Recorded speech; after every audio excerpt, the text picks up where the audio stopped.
3 types of sessions. మూడు రకాల సభలు ఉంటాయి. ఫస్ట్ వన్ ఊర్రు యూఆర్ అని పెట్టండి. తెలియని వాళ్ళు ఊర్రు చెప్పండి. ఇందులో సభ్యులు ఎవరు? ప్రకటన రాష్ట్రం భూస్వాముల సభ. భూస్వాముల సభ. రెండో పదం సభ. రెండోది సభ. ఎవరు members? Simple only for Brahmans. Only Brahmans. మూడో పదం నగరం.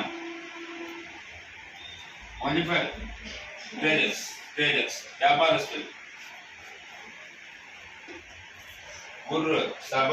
యశ్వన్ నగరం అని రాసి వచ్చేసేయండి. నెక్స్ట్ క్వశ్చన్ ఎయిటింగ్ మార్చుకోండి. దాంట్లో అన్ని తీసుకోండి. రెండో క్వశ్చన్ అవి చేస్తున్నాం. పదవ కాలంలో విలేజెస్ మూడు భాగాలుగా డివైడ్ చేస్తారు. పదవ డైనాస్టీ కాలం విలేజ్ మూడు భాగాలుగా. ఒకటి జనరల్ విలేజెస్ అంటాం. సాధారణ గ్రామాలు అంటారు. అర్థం చేసినంత రాయండి. జనరల్ దీంట్లో రాజే ట్యాక్సెస్ ని కలెక్ట్ చేస్తారు. ఆ విలేజ్ ఏమంటారు? జనరల్ విలేజ్ అంటాం. సాధారణ గ్రామాలు. రెండోది వస్తారు అగ్రహారాలు. రెండోది అగ్రహారాలు. ఈ అగ్రహారాన్ని రాజు బ్రాహ్మణ్స్ కి డొనేట్ చేస్తారు.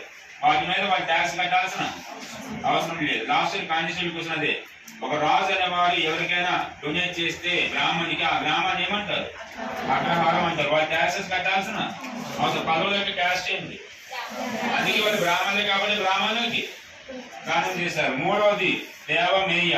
దేవమేయ అంటే సమ్ టెంపుల్స్ టెంపుల్ డొనేట్ చేయడం. మళ్ళీ చెప్పండి. పదవులు కానీ గ్రామాలు ఎన్ని రకాలు?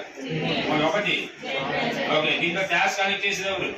దీంట్లో. రెండో విలేజ్ ఎవరు ఇస్తున్నారు దీన్ని? కొన్ని భూములు రాజు ఎవరికి ఇస్తున్నాడు? బ్రాహ్మణ్స్. మూడవది దేవమేయ. Some lands given to conference. 3 types of villages. మూడు రకాల గ్రామాలు ఉంటాయి. 3 types of villages.